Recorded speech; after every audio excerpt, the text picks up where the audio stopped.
Guardians of the Galaxy! I fucking love this movie. It is one of the best in the entire Marvel Cinematic Universe.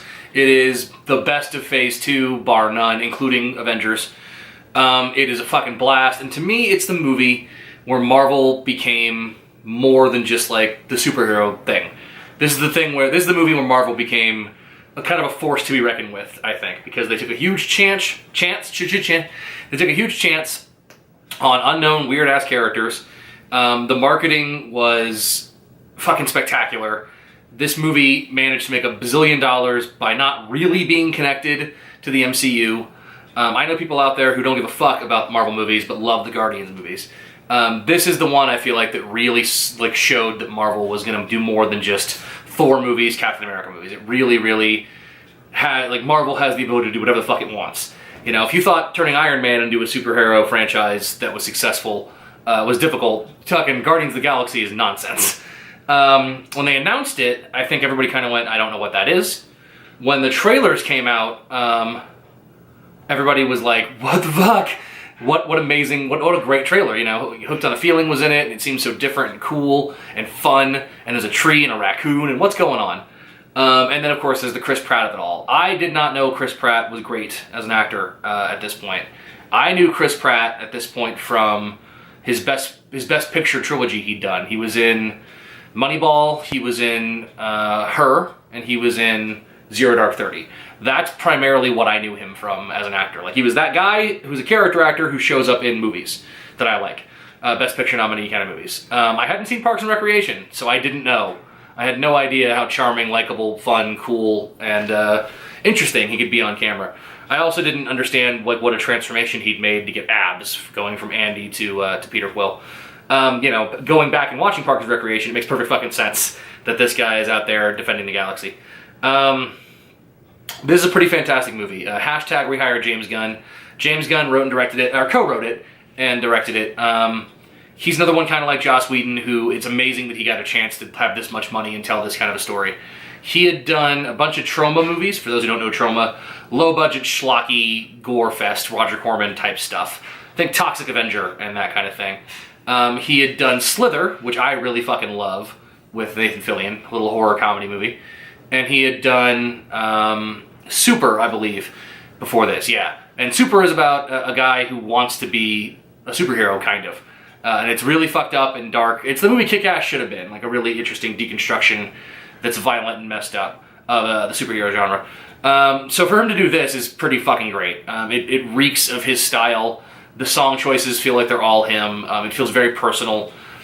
It's pretty great. I love James Gunn's voice in this movie. The fact that this movie is as unique as it is makes it universal. You know, Mark Bernardin over on Fat Man on Batman, writer of Castle Rock, among other things, currently has a podcast on Battlestar Galactica. Mark Bernardin says the more specific you make something, the more universal it becomes. Something like Coco, very, very specific to a very specific type of culture, is something that everyone can understand. Black Panther is the same kind of thing. Spider-Man into the Spider-Verse, same kind of thing. The more specific you make something, the more universally understood those themes can be. And to me, this movie is very specifically about weirdos and losers and dickheads who are just trying to be better individuals. Even if they don't necessarily want to, they realize they kind of need to. And the second one is, for me, even better, and we'll get to that one when we get there. The cast of this movie is fucking great. It is, as I already mentioned, it's Andy from Parks and Recreation. What's his name? Chris Pratt in the lead. We also have Zoe Saldana, she of the Space Trilogy of series. She's also she plays Gamora. She also plays Uhura in the Star Trek reboots and Nefertiti, the blue cat lady. I can't remember her name from Avatar. So she got space locked down. Great fucking actress, been in all kinds of stuff. We got Bradley Cooper playing the voice of Rocket, who was played on set by Sean Gunn, James' brother. Sean Gunn's also in the movie as one of the Ravager, kind of the second command to Michael Rooker. Michael Rooker's in the movie, who was also in Slither. He's kind of a James Gunn, aficionado of sorts. Michael Rooker's fucking great. I've been in love with Michael Rooker ever since Mallrats. He's brilliant. Henry Portrait of a Serial Killer. Michael Rooker's a great goddamn actor. For those Walking Dead fans out there, he was playing Merle Daryl's brother for a couple seasons there on The Walking Dead. Drax is played by, what's his name? The wrestler, who's now an actor. He was in I think he was the most recent Bond flick. He had a guy with metal thumbs. I can't remember his name. Dave Bautista. He's really, really good for his first time in front of the camera. That character's a blast. He's got great screen chemistry, and he blows up in the second one in terms of his charisma. And then Vin Diesel plays Groot with his 2 lines of dialogue. And Vin Diesel's really good in it. So that's the main cast. Lee Pace plays the villain. He was in Pushing Up Daisies, if anybody ever liked that show. Or he was in the Hobbit trilogy, if anybody liked those movies. I don't know Lee Pace that well, and I don't know if he's a good actor or not. The villain here is the worst part of the movie. Ronan the Accuser is fucking lame. What else is there to talk about? I think that's the whole cast. I mean, there's sporting stuff, like Glenn Close is in this, which is pretty great. John C. Reilly's in it. Peter Serafinowicz. So the cast is just like a blast all the way around. Though I guess I should talk about the music, as evidenced by the Blu-ray menu. The music in this thing kind of really shows how unique it is and what the tone is.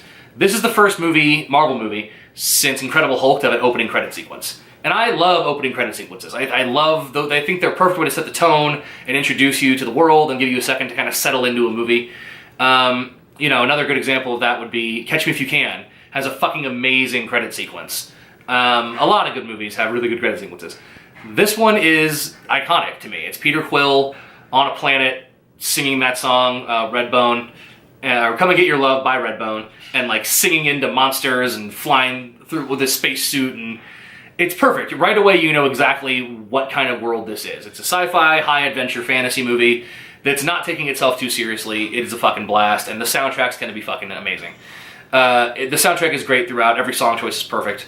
Although before that opening credit sequence, we get one of the most impactful emotional sequences in the entire MCU, which is the death of Peter Quill's mother.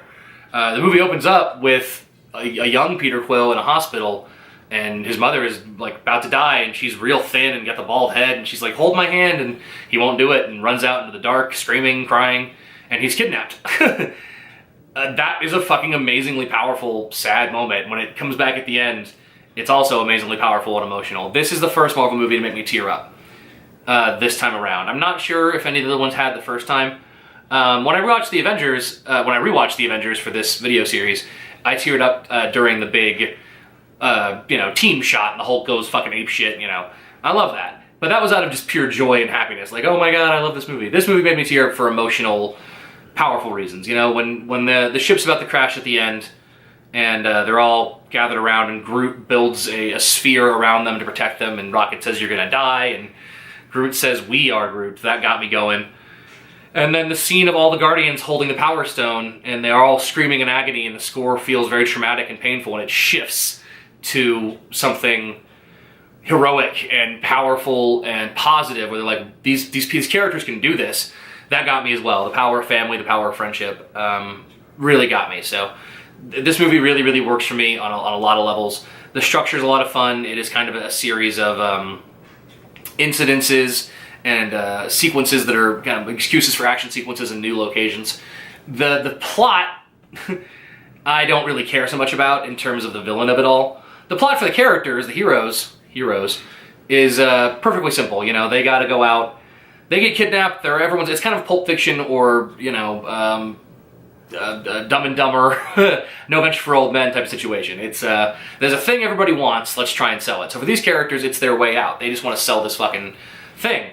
For the bad guy, of course, he wants it to try and destroy the universe, and he's mad for reasons.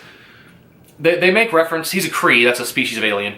They make recent reference to a treaty among the Kree and the Nova Corps, and the Nova Corps being the big supreme power, I suppose.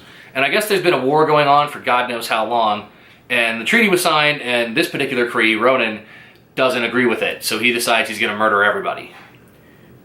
It's not... For a movie about loss, which is what this movie is about, characters who have experienced pain and trauma, Peter Quill was kidnapped, his mother died in front of him, Drax's wife and daughter were murdered, Rocket's been ripped apart and put back together so many times he doesn't even know who he is anymore, Gamora is the son of Thanos, need I say more, and I don't know what's up with Groot, but I'm sure he's got a sad story as well. This is a story about traumatic events, just like all the other Marvel movies, kind of.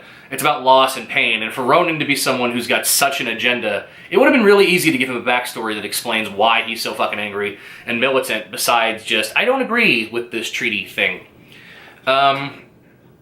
Speaking of Ronan, that segues into like how this does connect to the MCU. It introduces fucking Power Stone, the Power Stone, another Infinity Stone, the purple one, which he uses in his hammer. Thanos actually shows up on screen with dialogue, and it's played by Josh Brolin. I didn't know that Josh Brolin had played Thanos this far back. And the Collector, who was introduced at the end of Thor 2, shows up as well, and now he's got 2 Infinity Stones for like a second, before shit gets real. That's basically it in terms of larger connections to the MCU, is we know there's more than one Infinity Stone, and we now know where 2 of them are. One of them is with the Collector, and one of them is on Nova Prime by the end of the movie. I honestly don't have much more to say beyond watch this fucking movie. It's a blast.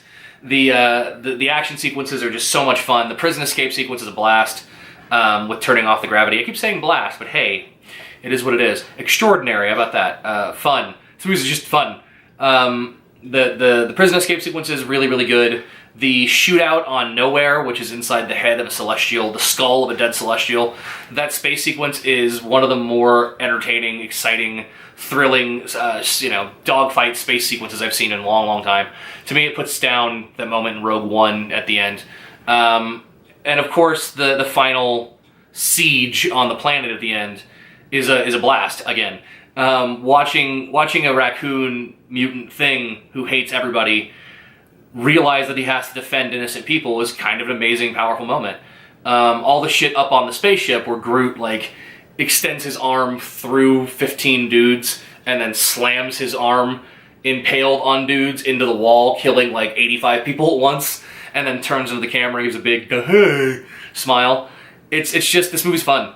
Not to say it doesn't have its traumatic moments. I mean, Nebula and Gamora have a really sad story behind them. Peter's story is really sad. There are some quieter moments that really do make an impact. Not nearly as much as the second one. The second one is almost tragic, sad to watch in a weird way, a lot of the time. But yeah, this movie's just fun. It's just fucking fun. It's the most fun movie of the Marvel Cinematic Universe.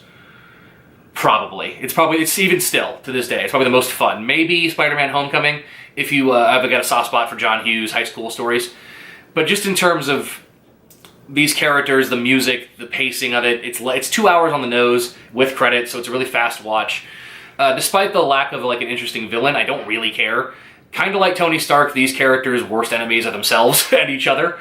And seeing them all band together, deciding to try to be better than they are, is the bigger character arc, the bigger leap, the bigger conflict for them than just some dude who has a rock in his hammer. So, yeah, and it ends with the big, Thanos is the real villain, and we want to see more of the Ravengers and Yondu with his fucking arrow that he can whistle and control. It makes you want to see more. Unlike the other Marvel movies that end with credits, and then at the very, very, very end of the credits it says, Thor will return.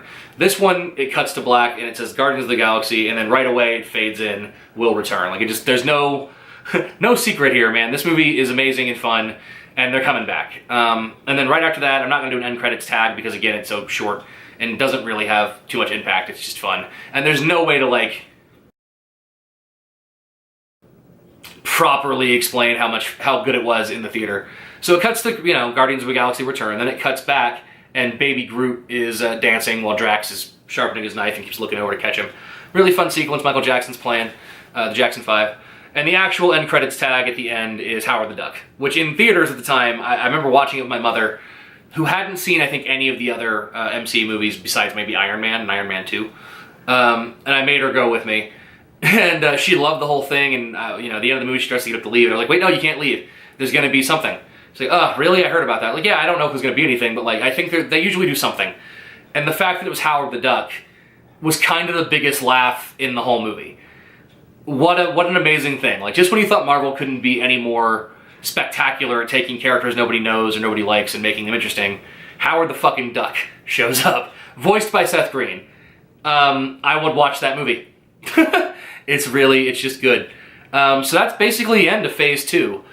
Obviously we got Avengers next, and technically if you look on Wikipedia, Ant-Man is the last movie in Phase 2, which I don't fucking understand at all. To me, an Avengers movie is always the big, and we're done, next thing. So, I guess before I get into Avengers, my final thoughts on Phase 2 are uneven. It was nice to see everybody kind of go have their own solo adventures again, but it makes you wonder where the fuck the other Avengers are. Thematically, like, the first one is about introducing characters who have all gone through something traumatic and put them in a position where their worlds get bigger. You know, Iron Man becomes a superhero and has a huge radical shift in character during that movie. The Incredible Hulk is kind of, that's the one, like, doesn't really change much. He's the Hulk. Thor puts Thor on Earth. He loses his powers. He loses his brother. He has to really go through something strong. Captain America, of course, is transformed and put into a new time period. These are all movies about change, big changes and traumatic changes, shifts in the world and these characters. The second phase, I mean, Iron Man 3 is about change, I guess, because he has to blow up his suits, but it's more of a personal one. Captain America 2 changes a lot because they blow up S.H.I.E.L.D. Thor's Thor. And then Guardians is its own thing again. So thematically, it's a little bit all over the place. Going into Avengers 2, I had no fucking clue what to expect. I didn't know who the villain was going to be. I mean, I think I knew it was Age of Ultron, but like I didn't know what I wanted to see. And the movie, when we get there next time, the movie kind of has a similar problem. Like it's great, it's fun, but it's a little all over the place. It's a little uneven pacing-wise, and it's a little bit lacking in things to say for these characters, which is something that I can't say of the first one. You know, the first Avengers is very strongly thematically about coming together, putting your bullshit aside, realizing that you can be stronger as a team than apart, realizing that the world, the universe is much bigger than you thought it was. Everyone in that movie has to put aside things that they thought they knew about themselves to become better than they are. Thematically, Avengers 2 is about something. I need to watch it again, I guess. So anyway, that's mostly Avengers 2 talk. But anyway, those are my thoughts on Phase 2 and the first Guardians of the Galaxy. Ranking Phase 2, I'll do next time, maybe. Guardians is the best. For sure. Guardians is one of the best movies in the whole goddamn franchise. I will see you on Wednesday with Avengers 2, Age of Ultron, and come Friday, you'll be seeing my thoughts on Captain Marvel. Not in this style of video where it's a Marvel rewind. I'm just gonna fucking go see the movie and tell you what I thought about it in a kind of unvarnished, raw thing. I might even bring the camera with me in the car and record it right after I watch the movie. Yeah, I'll see you next time. Thank you for watching this episode of Marvel Rewind, Guardians of the Galaxy. Woo!